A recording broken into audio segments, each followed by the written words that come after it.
Hi friends, welcome to Kadam Study Center. So this is the lecture number 2 of chapter number 1 tree okay हमने semester 4 start किया था S Y B C S का। उसमें हमने data structure subject को start किया था। उसका चैप्टर नंबर 1 था जो कि था ट्री। उसके बारे में हमने लेक्चर नंबर 1 में देखा था।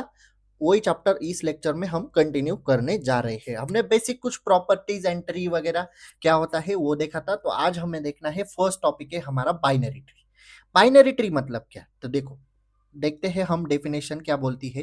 अ tree in which every node can have a maximum number of two children. हर एक नोड को मैक्सिमम नंबर ऑफ कितने चिल्ड्रन होने चाहिए? दो चिल्ड्रन होने चाहिए। दो, हाँ, एक चिल्ड्रन भी हो सकता है लेकिन मैक्सिमम कितने होने चाहिए? दो होने चाहिए। It's called binary tree. Simple definition है। A tree in which every node have maximum number of two children it's called binary tree. Binary tree is special type of tree data structure in which every node can have a maximum of two children. क्यों special type है? क्योंकि हर एक node को maximum दो दो children हो सकते हैं। One is known as left child and other is known as right child. चलो डायग्राम देखो। ये आपका रूट नोड है। इसको कितने चिल्ड्रन है? मैक्सिमम दो चिल्ड्रन है, बी एंड सी। बी क्या हुआ? Left child. सी क्या हुआ? Right child. बी को कितना चिल्ड्रन है? वन ही चिल्ड्रन है, डी, जो कि है left child. Okay, one one child हो सकता है, जीरो चाइल्ड भी हो सकता है, लेकिन मैक्सिमम कितने चाहिए? टू। सी को देखो, वन चाइल्ड है, ई, लेफ्ट चाइल्ड हुआ। ई को कितने चाइल्ड है? दो, G and F, left child and right child. Okay, so ये रहा binary tree which can have maximum of two children. Then types of binary tree, there are four types of binary tree. First is skew binary tree, second is strictly binary tree, third है full binary tree and fourth है complete binary tree. तो चलो skew binary tree क्या कहता है वो देखते हैं। A tree in which every node has either only left sub tree और right sub tree is called skew binary tree. एक नोड को एक तो लेफ्ट सब ट्री हो सकता है या फिर एक तो राइट सब ट्री हो सकता है, उसे हम स्क्यू बाइनरी ट्री कहते हैं। ओके देखो, ये ए नोड है, उसे सारे लेफ्ट सब ट्री है नीचे, कोई राइट में है क्या? नहीं। ये ए नोड है, इसे सारे के सारे राइट में है। एक तो राइट में हो सकता है, एक तो लेफ्ट में हो सकता है। इसे हम क्या कहते हैं? Skew binary tree. Next, strictly binary tree. Strictly binary tree क्या कहता है? A strictly binary tree is a binary tree where all non leaf nodes have two two branches. अभी लीफ नोड मतलब क्या? हमने प्रॉपर्टीज में देखा था। देखो यहाँ पे लीफ नोड क्या कहता है? The node which does not have any child is called leaf node. Leaf node मतलब जिसको कोई भी चिल्ड्रन नहीं है उसे हम क्या कहते हैं? लीफ नोड कहते हैं। तो नॉन लीफ नोड मतलब उसे चिल्ड्रन है। ओके, उसे नॉन लीफ नोड कहेंगे। नोड हैव टू ब्रांचेस, हर एक नॉन लीफ नोड को दो ब्रांचेस है। देखो ये नॉन लीफ नोड है, इसे दो ब्रांचेस है। ये नॉन लीफ नोड है, इसे दो ब्रांचेस है। ये नॉन लीफ नोड है, इसे दो ब्रांचेस है। ओके, यानी हर एक नोड को दो ब्रांचेस है, इतना याद रखो। Then full binary tree. Full binary tree क्या कहता है? Each node of binary tree has either two children और नो चाइल्ड एट ऑल। एक तो दो चिल्ड्रन रहेंगे, एक तो नहीं रहेगा। Is said to be full binary tree, यानी एक नहीं हो सकता, दो हो सकते या फिर नहीं होगा। देखो ए को दो चिल्ड्रन है, बी एंड सी। बी को भी दो चिल्ड्रन है, डी एंड ई। सी को भी दो चिल्ड्रन है, एफ एंड जी। लेकिन एफ को कोई चाइल्ड है क्या? नहीं। जी को कोई है क्या? नहीं। ई को नहीं, डी को नहीं। एक तो चाइल्ड नहीं हो सकते, एक तो होगे तो दो चाहिए, तो दो बच्चे, नहीं तो एक भी बच्चा नहीं। ओके देखो, complete binary tree. Complete binary tree is a binary tree in which every level except possibly the last is completely filled. यानी लास्ट लेवल छोड़ के सारे लेवल कंप्लीटली फील्ड होते हैं। देखो ये level one, level two, level three, level four. देखो ये कंप्लीट है, ये भी कंप्लीट है, ये भी कंप्लीट है। यानी यहाँ पे दो है तो यहाँ पे भी दो है, लेकिन लास्ट लेवल इनकम्प्लीट है। दिख रहा है क्या आपको? ये वाली लेवल, यहाँ पे दो है, यहाँ पे दो है, यहाँ पे एक ही है, यहाँ पे तो कुछ नहीं है। तो कंप्लीट बाइनरी ट्री क्या कहता है? Every level except the last is completely filled. यानी लास्ट लेवल को छोड़ के सारे लेवल कैसे होते हैं? कंप्लीटली फील्ड होते हैं। तो हमने क्या देखा? बाइनरी ट्री के बारे में पढ़ा, टाइप्स ऑफ बाइनरी ट्री पढ़े, उसमें skew binary tree, strictly binary tree, full binary tree and complete binary tree. अभी हमें देखना है एक्सप्रेशन ट्री। एक्सप्रेशन ट्री क्या कहता है? Binary tree representing and arithmetic expression is called expression tree. यानी जो बाइनरी ट्री होता है वो एक्सप्रेशन शो करता है, रिप्रेजेंट करता है, उसे हम एक्सप्रेशन ट्री कहते हैं। The leaves of expression tree are operands. Leaves उसके जो होते हैं वो ऑपरेंड्स होते हैं जो कि वेरिएबल और कांस्टेंट कंसीडर करते हैं। एंड इंटीरियर नोड्स मतलब ऑपरेटर। अपने operand and operator C language में पढ़ा है। तो ऑपरेंड मतलब जो वेरिएबल होते हैं या फिर कांस्टेंट नंबर होते हैं। एंड ऑपरेटर्स मतलब हमारे symbols operators, plus minus division multiplication. Okay, as per properties of expression tree always expression are solve bottom to up. यानी जब भी हम एक्सप्रेशन सॉल्व करते हैं तो कैसे करते हैं, बॉटम टू अप। समझ में आया? तो देखो ये एक एक्सप्रेशन दिया गया है 4+2 × 3। तो आपको क्या करना है, जो मिडल पार्ट है, तो ये ब्रैकेट वाला एक पार्ट हुआ, ये एक पार्ट हुआ, मिडल में क्या है, मल्टीप्लीकेशन। तो हम मल्टीप्लीकेशन को क्या करेंगे, टॉप नोड यानी रूट नोड पे लिखेंगे। उसके बाद क्या है, 4+2, तो ये आएगा प्लस, ये आपका लीव्स हुआ, एंड उसे क्या आएंगे, ऑपरेट ऑपरेंड, सॉरी 4+2, इन दोनों की क्या होगी, एडिशन। एंड इसके बाद मल्टीप्लीकेशन को क्या था, 3। तो बॉटम टू अप सॉल्व करना है। बॉटम टू अप मतलब 4+2 करो, सब क्या है, प्लस बॉटम सबसे नीचे वाला पार्ट ये है। तो 4+2 कितना हुआ, 6, बीच में बचा इंटू का साइन, एंड इंटू 3, 6 × 3 आंसर आता है 18। ओके, चलो आपको एक और एग्जांपल, मैं ना पीपीटी के नीचे कुछ एग्जांपल्स की ये ऐड कर दूंगा पीडीएफ, ओके, नोटबुक के पेज से। यहाँ पे हम एक और एग्जांपल सॉल्व करते हैं। मेरे पास एक एग्जांपल है, वेट, हम अभी एक एग्जांपल देखते हैं, थोड़ा बड़ा एग्जांपल देखते हैं, ओके, ताकि आपको अच्छी तरह से समझ में आ जाए। चलो, ओके, देखो एग्जांपल है मेरे पास एक्सप्रेशन ट्री का, हाँ, a+b × c, okay, plus d × e plus f, okay, and into g। ये रहा एग्जाम्पल। तो क्या करो, पार्ट डिवाइड कर लो। मिडल पार्ट देखो, मिडल पार्ट क्या है, एडिशन वाला, तो उसे क्या करो, सबसे टॉप में निकालो एडिशन।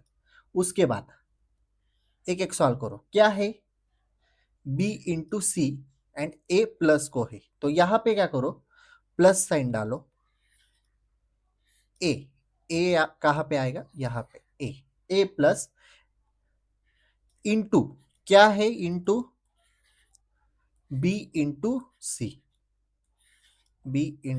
ये तो सॉल्व नहीं होगा, क्यों, इसमें नंबर तो नहीं है, सिर्फ वेरिएबल है, इसलिए सॉल्व नहीं होगा। बस ये पार्ट आपका सॉर्ट आउट हो गया। यहाँ पे आओ, d × e है, एंड बाहर क्या है, इंटू जी है। तो हम बाहर से स्टार्ट करते हैं। तो देखो यहाँ पे क्या है, इंटू जी, ये क्या रहा आपका जी, एंड यहाँ पे देखो e प्लस एफ है, ई प्लस एफ है, D into E plus F है, ओके। तो यहां पे आओ, प्लस एफ, एफ, एंड क्या है, डी इंटू ई, डी इंटू ई, ओके, समझ में आया इस तरह से। और एक एग्जांपल देखते हैं ताकि आपको अच्छी तरह से समझ में आ सके। देखो एक थोड़ा सा एग्जांपल बढ़ा लेते हैं, ओके। तो एक एग्जांपल है, एग्जांपल देखो, a plus b minus c into d minus e divided by f plus g minus h. चलो इसे सॉल्व करते हैं। तो देखो मिडल में क्या आएगा, ऑब्वियसली मल्टीप्लीकेशन, क्योंकि सेंटर पार्ट मल्टीप्लीकेशन यहां पे लिखता हूं। देन क्या है, ए प्लस, प्लस साइन डाल दो, ए ज्वाइंट कर दो, सिंपल। क्या बचा, बी माइनस सी, यहां पे माइनस साइन डालो, यहां पे डालो बी, यहां पे आएगा आपका सी, ओके, बराबर। अभी इसके बाद इस टर्म के बीच में क्या है, डिवाइड, तो डिवाइड को पहले लिख लो, डिवाइड, डिवाइड में क्या है, D minus E, left side में, लेफ्ट साइड में, ओके, लेफ्ट साइड में क्या है, minus D minus E, left to right flow जा रहा है। हाँ, हमने पहले डिवाइड लिखा तो लेफ्ट साइड में लिख रहे डी माइनस ई। इधर क्या है, जी माइनस एच प्लस एफ है, तो यहां पे क्या करो, प्लस, प्लस के लेफ्ट साइड में क्या है, एफ है, तो यहां पे डालो एफ, एंड प्लस के राइट साइड में क्या है, जी माइनस एच, जी माइनस एच। ओके, समझ में आया? इस तरह से आपको सॉल्व करना है। ओके, नेक्स्ट पीपीटी की तरफ बढ़ते हैं। एक्सप्रेशन ट्री हुआ, देन है binary search tree. Expression tree समझ में आया? अभी देखो binary search tree. A binary search tree is a binary tree in which the nodes are arrange according to their values. Nodes कैसे अरेंज किए जाते हैं? According to their values. The left node has a value less than its parent and the right node has a value greater than the parent node. Left node को क्या कि कौन सी value डालते हैं? Less than its parents. देखो यहाँ पे parent की वैल्यू 32 है, तो पेरेंट से लेस 26, 26 पेरेंट की वैल्यू है, तो पेरेंट से लेस यहाँ पे आया 15, एंड राइट साइड में हम डालते हैं पेरेंट से ग्रेटर वैल्यू, 26 से ग्रेटर 30 है, तो 30 कहाँ पे आया? यहाँ पे। ओके, समझ में आया?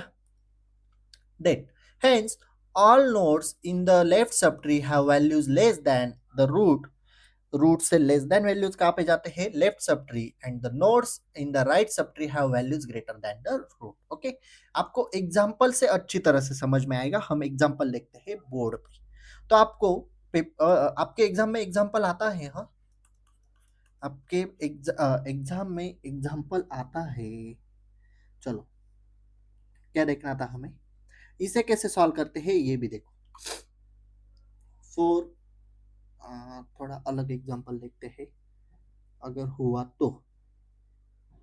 Wait, example example example. Okay, चलो ये एग्जाम्पल लेते हैं। 40, 70, then 60, then 50, then 65, 20 and 25, 65, 20 and 25। तो आपको क्या करना है, सबसे पहले स्टार्टिंग में जो फर्स्ट नंबर है ना, उसे रूट नोड बना लो डायरेक्टली, 40। अब इससे पूरा खेल शुरू होगा। 40 रूट नोड बना लिया, स्टेप 1 लिख दो। स्टेप 1 मेरे से लिखना रह गया।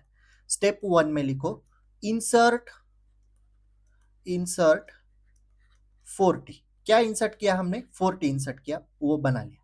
देन स्टेप 2 मैं S2 लिखता हूं स्टेप 2 को। Okay, insert, next number insert करो। इंसर्ट, क्या इंसर्ट करना है? 70। तो ये 40 का मैंने रूट नोड बना लिया ना, उसे एज इट इज यहाँ पे रखो 40। देन 70 कहाँ पे जाएगा? 70 बड़ा नंबर है 40 से, तो वो राइट साइड में जाएगा, तो उसी राइट साइड में ड्रॉ करके लिखो 70। ओके, देन आएगा स्टेप 3, मैं इधर लिखता हूं स्टेप 3, S3 लिखता हूं स्टेप 3। इंसर्ट, इंसर्ट 60, क्या आया? 60। ओके, तो देखो एज इट इज जैसा ट्री है पहले वाला वो ड्रॉ करो, 40, 70 इधर। 60 बड़ा है क्या रे? 40 से, हाँ बड़ा है, तो किधर जाएगा? राइट साइड में। 70 से 60 बड़ा है या छोटा है? छोटा है, तो किधर जाएगा? लेफ्ट साइड में, तो आएगा 60। Okay, next step 3, sorry step 4, S4। Insert, क्या नंबर था नेक्स्ट? 40, 60 के आगे 50। Okay, insert 50, insert 50। तो देखो एज इट इज ट्री, 40, 70 यहाँ पे था, 60 यहाँ पे था। ओके, तो हमने नेक्स्ट क्या इंसर्ट किया? हमने किया 50। ओके, तो अभी मुझे एक बात बताओ, 40 से 50 बड़ा है इसलिए राइट साइड में, 70 से 50 छोटा है इसलिए लेफ्ट साइड में, 60 से 50 छोटा है इसलिए लेफ्ट साइड में अगेन 50। ओके, नेक्स्ट 50 के बाद स्टेप 5 में, मैं इधर पार्टीशन कर रहा हूँ, लाइन थोड़ी इधर उधर है। स्टेप 5, इंसर्ट, इंसर्ट क्या है 50 के बाद? देखो 65, इंसर्ट 65। तो एज इट इज वो पहले वाला ट्री ड्रॉ करो, 40, 70, 60, 60 देन 50 यहाँ पे था। तो 40 से बड़ा है 65, 70 से छोटा है, लेफ्ट साइड में ऑलरेडी 60 ऐड है, 60 से क्या है बड़ा है 65, तो किधर आएगा राइट साइड में 65। देन नेक्स्ट स्टेप 6 है ना, हाँ step 6, step 6 insert, I think 20 बचा है या और एक है, देखते हैं चलो। देखो 20 है एंड 25 है, इंसर्ट 20, 20 ओके। यहाँ पे था मेरा 40, यहाँ पे 70, यहाँ पे 60, यहाँ पे 50 था, यहाँ पे हमने 65 ऐड किया, अभी हमें करना है 20। तो 20 40 से छोटा है ना रे, तो लेफ्ट साइड में डाल दो 20। देन लास्ट बचा इंसर्ट 25, स्टेप 7, स्टेप 7 में क्या बचा इंसर्ट 25। तो सिंपल देखो 25, ये रहा 40, as it is tree draw कर लो, हाँ 20 ओके। 20 के बाद यहाँ पे है आपका 70, यहाँ पे है आपका 60, यहाँ पे है आपका 50, यहाँ पे है आपका 65, अब बचा 25। 25 किधर ऐड करोगे लेफ्ट साइड में, 40 से छोटा है 20 से बड़ा है इसलिए राइट साइड में 25। इस तरह से आपका आंसर आता है। तो देखो जो फर्स्ट नंबर है उसे रूट नोड बना लो, रूट नोड बनाने के बाद उससे लेफ्ट साइड में smaller number and right side में बिगर नंबर, ओके। इस तरह से आपको सॉल्व करना है, ओके। ये रहा बाइनरी सर्च ट्री। तो आपको expression tree and binary search tree समझ में आया, एग्जाम्पल कैसे सॉल्व करते हैं वो भी समझ में आया।